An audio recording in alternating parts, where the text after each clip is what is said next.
On the 9th of November 1918, Philipp Scheidemann declared the first democratic state in German history. After an eternity of absolutism and tyranny, the Germans finally had a system of proportional representation.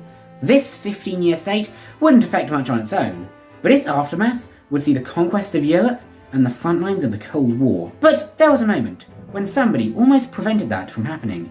In March of 1920, a military coup was staged. This was an attempt to overthrow the Weimar Republic, and would have altered the entire history of planet Earth if successful. Instead, it caused 12 million members of the German population to go on strike.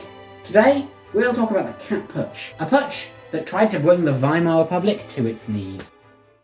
So immediately after the armistice of 1918, much of the German army was demobilised, and many of those demobilised soldiers formed the Freikorps, or Free Corps. These were paramilitary organisations that basically went around crushing communist revolutions, okay? And there were a lot of communist revolutions in Germany at the time. There was one in Bavaria, Saxony, Bremen, I think, one in central Germany, I think a couple in the Ruhr, and a couple in Berlin. So quite a few. But then in 1920, the Treaty of Versailles finally came into effect, and that not only meant that the German army was going to have to be reduced from 400,000 to 100,000 men, but it also meant that all the Freikorps would have to go. And the Freikorps really didn't like the fact that they were going to have to be dissolved now. So they started negotiations with the German government to say, maybe please don't dissolve us.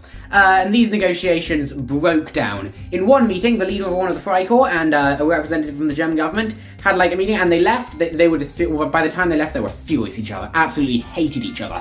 So eventually, the German government tried to sack the leader of one of the Freikorps, but of course, the leader of one of the Freikorps just refused to resign his post, and well, there was nothing the German government could do about it. Put it this way, if the German government had enough soldiers to forcibly remove that person from their position in the Freikorps, then they would not need to call on help from the Freikorps to crush the communist revolutions.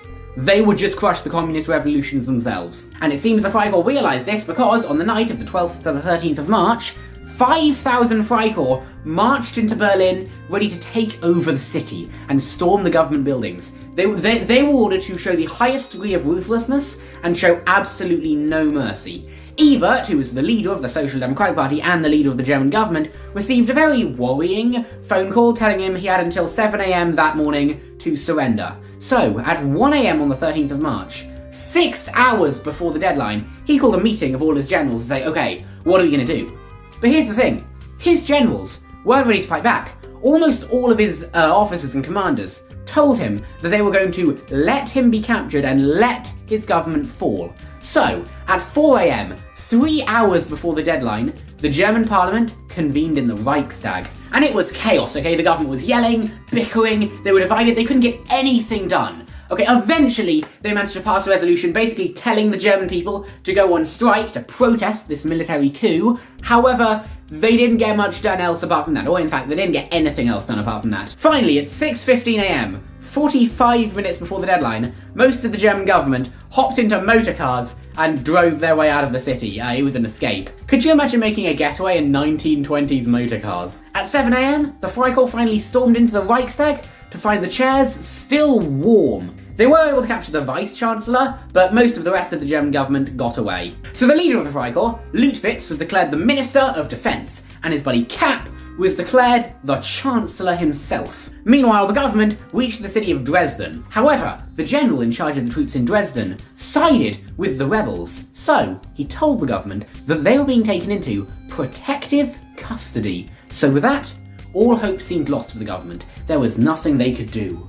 Until, is it a bird? Is it a plane? No, it's the right-wing Popular Party. They piped up and somehow convinced the army not to take them into custody. Protective custody, that is. But then, a few hours later, the army came back and said, no, actually this time we really are going to take you in. But somehow, the government once again managed to convince the army not to arrest them.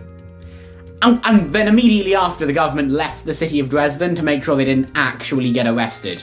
Anyway, they finally arrived at the city of Stuttgart, and depending on the source, the garrison at Stuttgart was either pro-government or neutral. So the German government at this point had very little active support. However, the rebels didn't have a whole lot either. numerous military commanders across the country began siding with the rebels, and a lot of local governments began declaring neutrality. However, most of these neutral governments weren't really neutral. They wanted to side with the rebels, but they were just waiting to see which way the wind blew. But quite a lot of the army refused to side with the rebels, including, very notably, the general staff was quite opposed to this military coup. So many people in the country genuinely believed that Captain Lutwitz would not be able to pull this coup off. However, at this point, it seemed like he was in a better position than the government. I mean, he had a lot of support from large parts of the military. Meanwhile, the actual government really didn't even have the power to pass laws if they wanted to, because they didn't have anybody to type them up. However, something was about to happen that, in a matter of hours, would bring this coup to a sudden and shocking end. You see, we ran the clock. They managed to pass a resolution basically telling the German people to go on strike to protest this military coup. Now, according to the 1919 census, there were 60 million people residing within the borders of Germany. How many of those people do you think heeded that call to go on strike? Now, I'll give you a clue. A majority of the unions in Germany joined the strike. Okay, well, I don't know what you guessed, but I'll tell you right now, 12 million workers went on strike. 12 million, okay? That is 1 in 5 people in Germany. That is not 1 in 5 workers. That is not 1 in 5 fighting-age men. That is 1 in 5 people, and I genuinely think that might be a world record, okay? India once had 250 million people on strike, sure, and that was 1 in 4 workers. But that's 1 in 4 workers, not 1 in 4 people in the country. And if you measure it by people in the country, you know, Germany still beats India on that one. Guinness, if you're watching this, I think you really do need to give Germany that world record then. So let me just describe to you the effects of a fifth of the country's people going on strike. In Berlin, water was shut off, gas was shut off, and electricity was shut off. In the rest of the country, the factories closed, the newspapers stopped, trams and train lines halted. And the trams and trains line bit is crucial, because this made it impossible for the coup to move their soldiers around the country. And this didn't really hurt the government in any way, because remember, the government barely had any soldiers willing to fight for them. So now that it's become impossible to move soldiers anywhere, that can only really harm the rebels. The lower level civil servants and the government bureaucracy all went on strike as well, meaning it was impossible for the higher level civil servants to even do their job. This basically paralysed the entire government bureaucracy in Berlin. So Captain Lutwitz tried to make bribes and threats to bring the situation back under control. For example, they offered free elections if the striking stopped, and they said that if the strike continued, they would execute the union leaders who were running the whole strike. Now, my sources didn't say this, but considering the entire state bureaucracy has been paralysed, I do think that it would be quite difficult for, you know, Cap and his buddies to actually carry out some of these threats, But either way, at least they had the military on their side, right?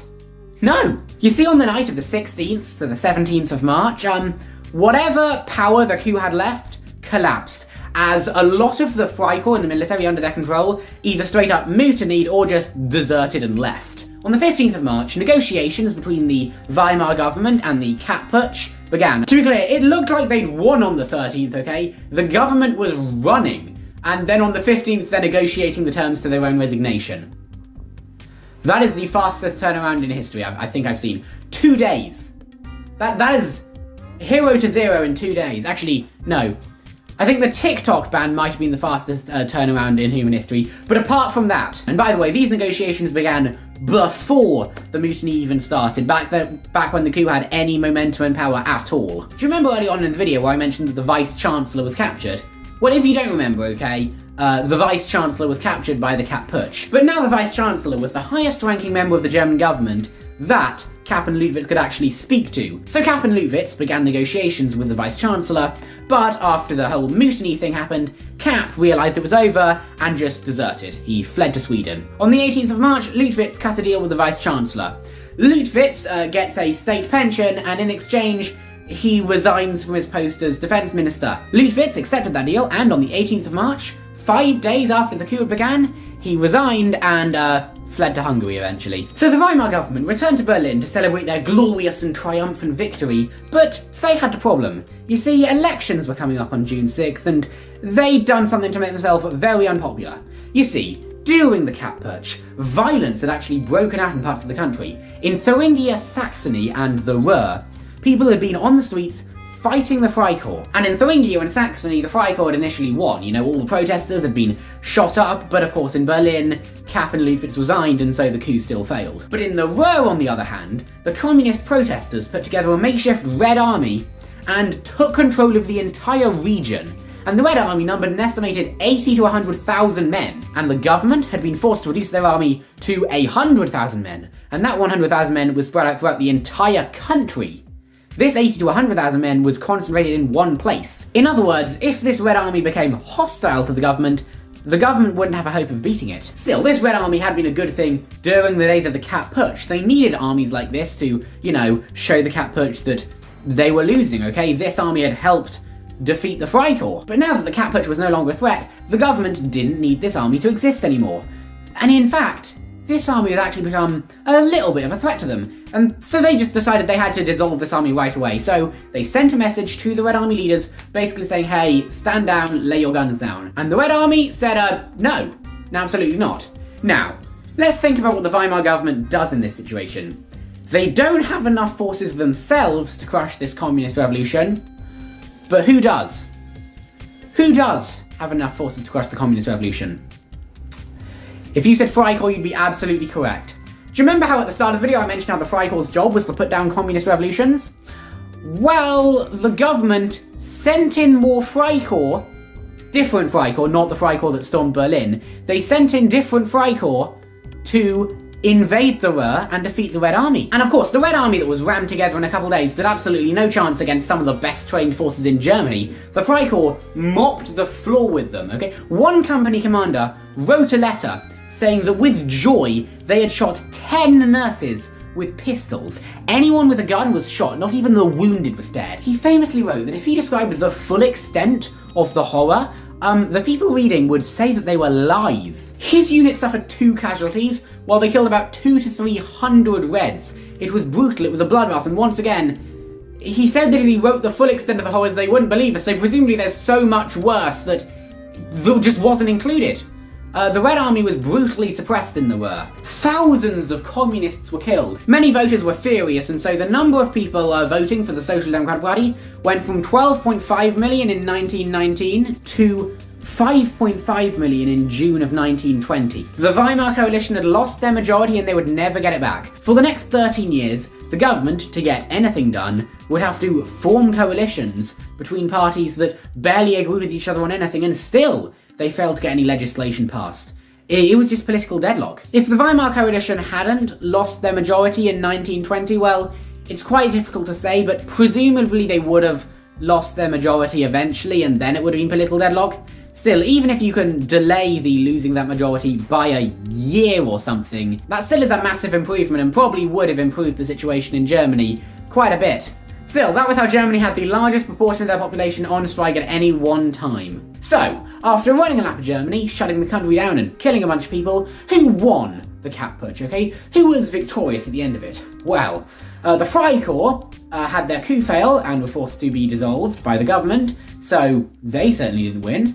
And the government itself, well, they initially won, but they lost the support and trust of the public, and more importantly, lost their majority, so they definitely didn't win. And the people of Germany got to live in a country where the government was in constant deadlock, and also thousands of them were killed by the Freikorps. So in my opinion, the Cat Putsch is one of those rare wars where absolutely nobody wins. So that was the story of the largest strike in German history.